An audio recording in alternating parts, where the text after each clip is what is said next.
এই যে আমরা একটা খাসির গলি জানার জন্য গেছিলাম। দেখতে পাচ্ছেন 21 সিরিয়ালের গাড়ি 21/05/27।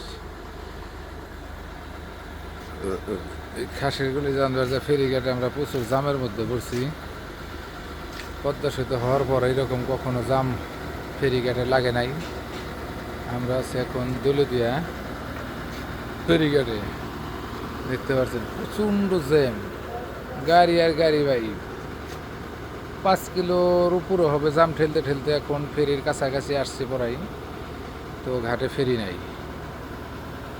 তো আপনারা সবাই দোয়া করবেন আমাদের জন্য, আমরা যেন তাড়াতাড়ি বাসায় পৌঁছাইতে পারি। আমাদের সাথে আছে আরশেদ ভাই, খাসির কলিজা নিয়ে আসলাম। খাসির কলিজা যার দরকার আমাদের সাথে যোগাযোগ করবেন।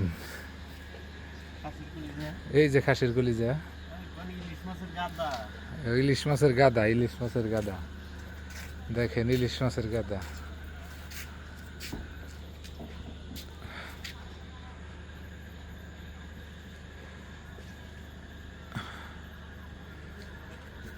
তিন থেকে 4 ঘন্টার মতো আমরা জাম ঠেলতেছি, এখনো আমরা পারে এসে ঠেকতে পারিনি।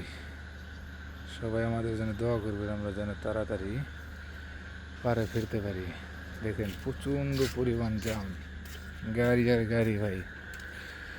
দেখেন প্রচুর পরিমাণ জ্যাম। এই যে আমাদের খাসির কলিজা।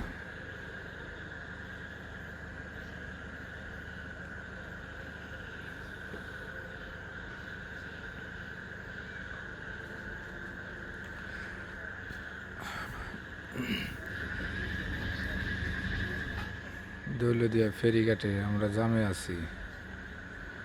আরশেদ ভাই ঘুমিয়ে পড়ছে। রাত্রি বাজে এখন 12:44, রাত 12:44 বাজে। দেখেন প্রচণ্ড জাম। ঠিক আছে, ভালো থাকেন, সুস্থ থাকেন। আসসালামু আলাইকুম, আল্লাহ হাফেজ।